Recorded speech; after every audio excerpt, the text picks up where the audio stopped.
Esses primeiros meses após o seu enterro foram os piores. Seu Antônio não entendia por que estava acordado e sofrendo tanto dentro de um caixão.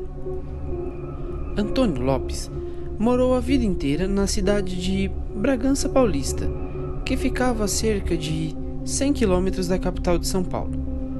Pai de 3 filhos e casado com Dona Laura, seu Antônio fez uma grande fortuna no comércio varejista da cidade, mas também era conhecido pelas manobras que fazia para ganhar dinheiro, muitas vezes de forma desonesta, pois nada importava quando se tratava de negócios. O tratamento com sua família também era péssimo, pois, mesmo sendo rico, a mantinha em condições paupérrimas e não media esforço para guardar dinheiro e gastar o mínimo possível.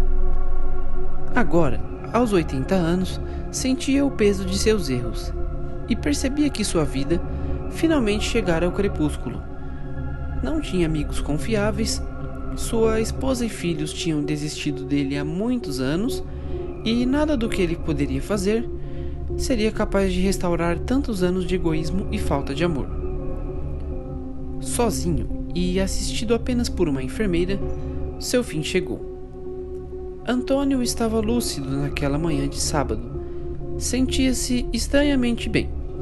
As dores terríveis e a tremedeira tinham parado, mas nada mais do que a melhoria da morte. Às vezes, misteriosamente, o indivíduo melhora 1 ou 2 dias antes de partir. Inicialmente, ouvia algum choro abafado e, quando abriu os olhos, percebeu sua esposa e uma das filhas à beira do caixão. Seu Antônio, então tomado pelo pavor e paralisado num corpo inerte, afundou nas trevas, desnorteado e confuso. Só quem anda nas trevas enxerga a escuridão. Seu Antônio levou alguns dias para entender o que tinha se passado. E agora sentia frio, fome e sede. E também estava imóvel num caixão escuro. Após gritar muito e ninguém ouvir, sabia que nada era de graça. Aquele seu apego às coisas materiais e o seu extremo egoísmo o tinham colocado naquela situação nefasta. No primeiro mês, o cheiro era insuportável. Os vermes corroíam sua carne e ele sentia todos eles borbulhando e saindo por todos os orifícios de seu cadáver podre. Sentir-se vivo e não respirar era algo que não tinha explicação. Em dias de chuva, a água inundava o caixão, piorando ainda mais as coisas. Porém, como diz o ditado, nada é ruim que não possa piorar. O caixão estava num túmulo de tijolo e reboco, já muito antigo, pois pertencia à sua família há mais de 50 anos. A água da chuva e o sol, somado à falta de manutenção daquele túmulo, criou algumas rachaduras bem profundas.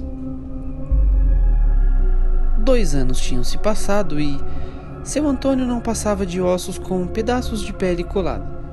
Mesmo assim, o sofrimento continuava, dia após dia, semana após semana, sem trégua, sem compaixão. Então, um belo dia, ele ouviu um barulho estranho, como algo querendo abrir o caixão. Primeiro entrou um minúsculo raio de sol, mas a alegria durou muito pouco, afinal, alguns ratos invadiram seu caixão com frenesi e fome brutal, roendo os ossos de forma assustadora. Seu Antônio sentia toda aquela dor de estar sendo roído, era algo terrivelmente assustador. A visita dos roedores era diária, assim como seu desespero e, depois de alguns anos nessa situação, seu Antônio tomou a única atitude possível. Pediu ajuda, rezou e orou como nunca havia feito tanto em sua vida. Chorava muito apesar de não verter lágrimas. Gritava apesar de não ter voz. E assim que terminou, um braço invadiu seu caixão e o puxou violentamente para cima. A figura daquela entidade não era nada acolhedora. Tinha os olhos vermelhos, pelos por todo o corpo e dentes enormes, e o encarava de uma forma fria e assustadora. Essa entidade arrastou seu Antônio por alguns metros e disse que agora seria seu dono.